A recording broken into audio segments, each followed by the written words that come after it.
Sam Seder on the Majority Report. Emma Vigeland off today. Joining me now, Tyler Vasseur. He's a letter carrier and shop steward in the National Association of Letter Carriers, Branch 9. Tyler, welcome to the program. Hi, thanks for having me. Happy International Workers' Day. Indeed, on May Day. And first off, let's start off. Where is Branch 9? We're in Minneapolis, Minnesota. Okay.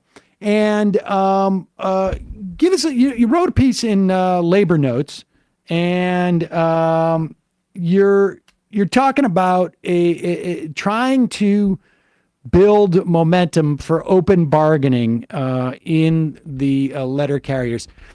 Before we get to what open bargaining means, give us the lay of the land in terms of like unions for the post office. Sure. Yeah. So there's actually 4 unions at the post office. There's the National Association of Letter Carriers, which represents city letter carriers. There's the Rural Letter Carriers Association, which represents just rural carriers. There's the APWU, which represents just about every inside worker, clerks, mechanics, and so on. And then there's one specifically for like the forklift operators, the National Mail Handlers Union. So there's 4 unions. The post office. And how did it come about that there's like a rural and an urban different unions for that? I'm actually reading a book right now called Undelivered that's going over the history of the post office, specifically around the 1970 strike into today. And they talked a little bit about how that came about. It was just jurisdictional stuff. They just, right, for some reason, when rural delivery was established, a rural union was established there. So when when there is bargaining to be done, you're all federal workers. Like, how is that? How does that go about? I mean, are your contracts synced between urban and rural carriers, or do you have separate contracts? And who is it that the negotiations theoretically take place with? Yeah, so unfortunately, none of the 4 contracts are synced. There was a time when we bargained all together, and then slowly, I can't remember exactly if it was in the 90s or in the early 2000s, classic sort of divide and conquer tactics were used to say, hey, if you bargain separately, you can probably get more than these other guys. And so now none of the 4 contracts are synced, unfortunately. And then when negotiations happen, it's between the leadership of our union, our executive council, the business agents. There's a bargaining team, and management, USPS's counterparts. That's who the negotiations go on between. And I should say, I mean, you noted that today's International Workers' Day, May 1st. Sean Fain, the head of the UAW, has called for, in the wake of the successful strikes they had against the Big Three months ago, called for everybody to try and sync their contracts up for May 1st, 2028. And the value of that, of course, is, and particularly I would imagine across the 4 unions in the Postal Service, is that if they express solidarity with each other, their ability to bring the Postal Service to its knees is even that much more powerful. And it makes you question as to why things would be unsynced in this area. And of course, starting in the 70s, we started to see sort of the diminishment of union power across the board. All right, so you're calling for open bargaining. What does open bargaining mean? So what we're calling open bargaining is so we passed a resolution in Branch 9. It's taken off across the country. We can get into that in a second. But what our open bargaining resolution calls for, it calls for more transparency and regular updates during the negotiation process, similar to what the UAW or maybe the Teamsters at UPS did, where they regularly release information. This is what management is offering. This is what we're fighting for. So we talk about transparency, regular updates during the negotiation process, but then really crucially, the important aspect of this is not just transparency, but also how do we mobilize the membership? How do we activate the membership to put pressure on USPS, win over the public to our side, build solidarity with other unions, and find leverage points so that we can actually go into negotiations in a position of strength, on the heels of nationwide rallies calling for our main demands. And so that's what our open bargaining resolution calls for, is transparency, regular updates, and the mobilization of members through public rallies around key demands that we're fighting for. And so in a general sense, I mean, what you're building is a reform movement within your union, the national letter carriers. What is the need for reform? I mean, walk us through where the deficiencies have been with your union, from your perspective.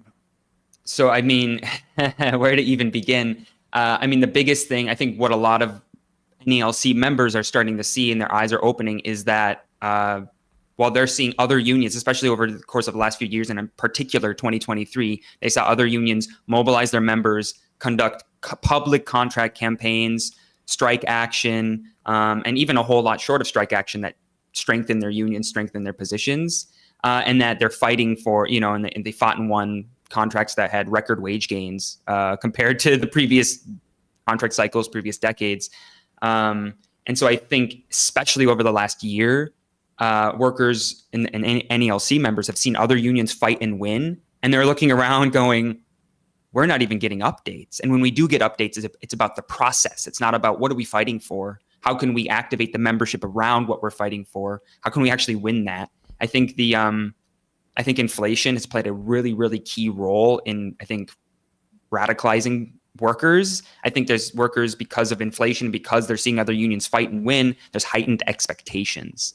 But there's a lot more to it. There's, there was just a whole sort of corruption scandal with our national leadership.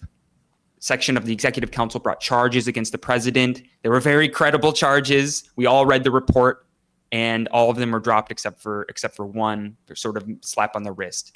Now we can get into that later, but it's right. All of these things are combining to, I think, workers have heightened expectations right now of what they expect from their union. Well, certainly there's been a huge, the UAW is a huge example of a reform movement. Shawn Fain came from that reform movement, and by all accounts, completely changed the way that leadership in the union communicated with union members, and how much they empowered union members to be involved in, not directly into the negotiations, although probably more so, but also in terms of deciding where, what we're going to do, how militant, how much we're going to demand. And I'm looking at what happened after the 2008 financial crisis. There was there was a contract imposed by an arbitration process.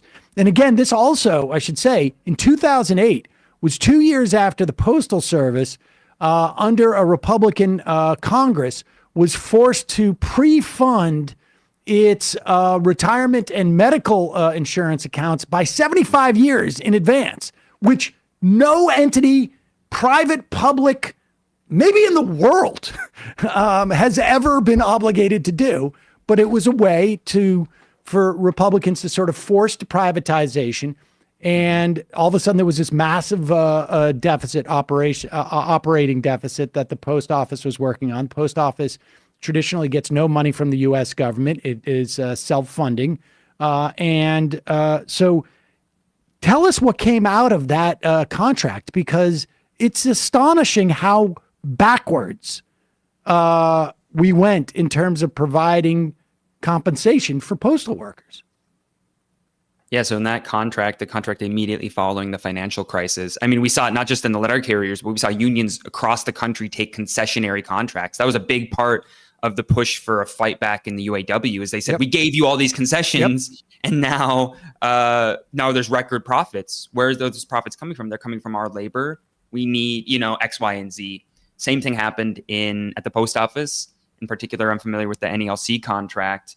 In that contract, there was a non-career workforce was pushed through called city carrier assistants, where you can be a city carrier assistant for an undisclosed amount of time, a year, 2 years, 3, 4, and that you're forced with mandatory overtime whenever they need to use you. The wages were slashed really much lower.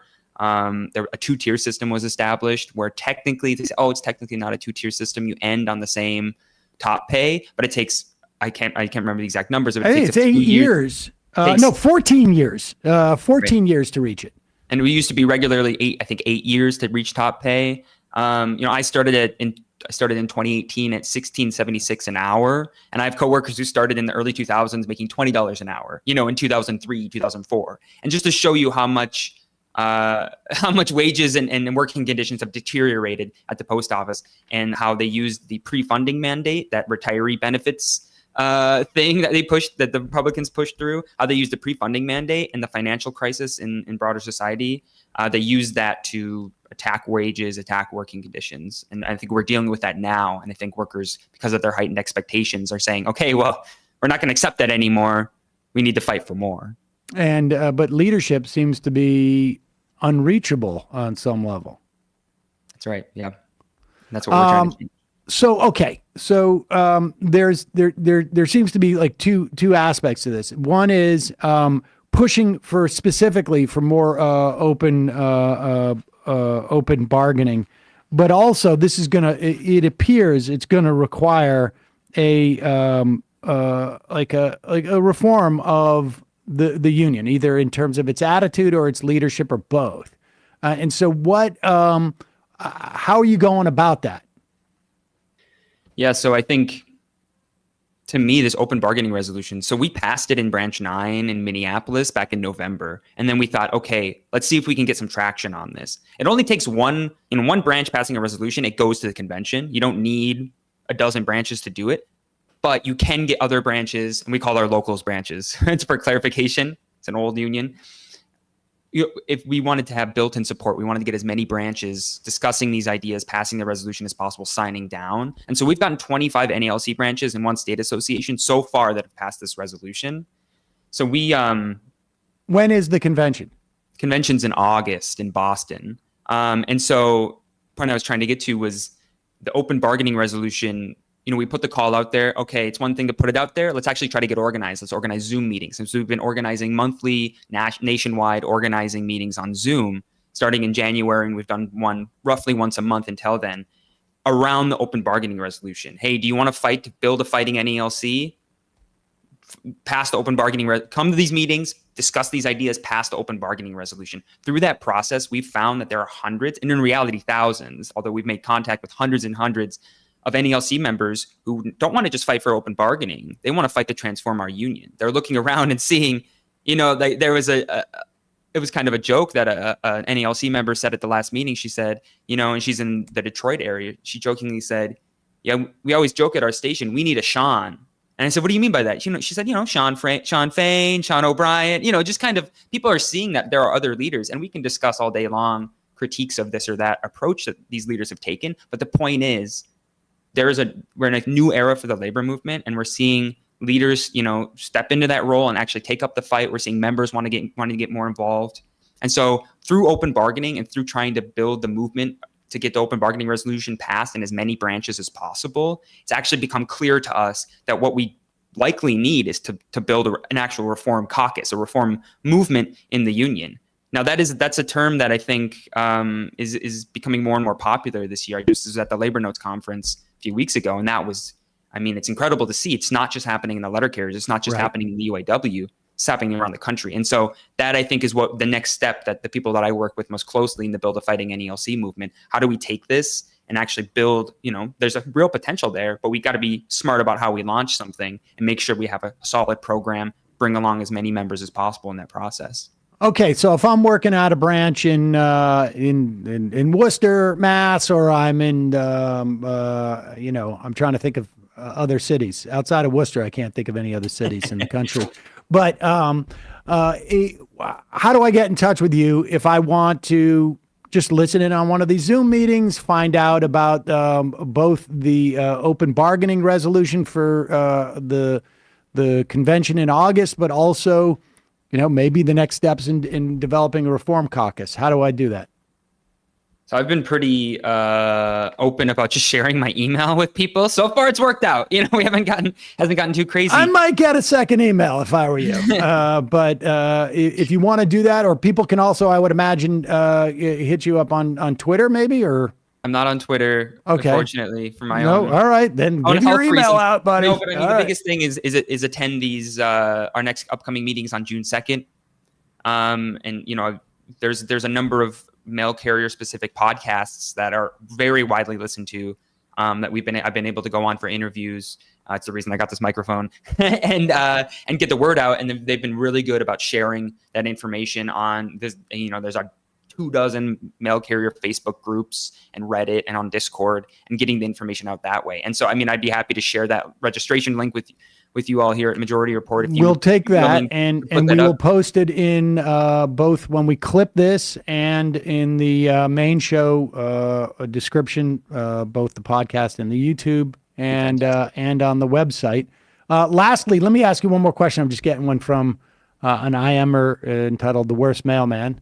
Does Tyler see David Noble as a credible challenger to current leadership? I respect David Noble's work that he's done for decades in this union. For a long time, he was the lone voice of dissent and reform within the NALC.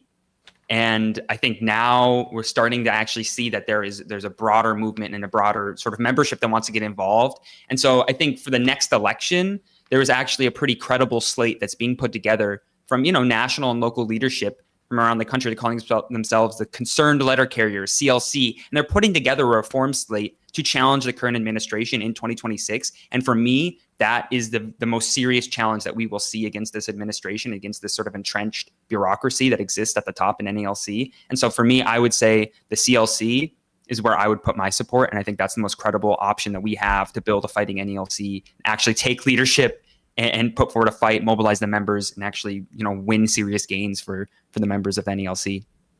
Tyler Vasseur, we will take your email and we will put it in that description if you want us to. At the very least, we will put the link to that registration. Registration would be great, yeah. Letter carrier and shop steward in the National Association of Letter Carriers, Branch 9. Gmail, get a second email address. So trust me on this. Really appreciate you coming on today. All right. Thank you for having me. Really appreciate it.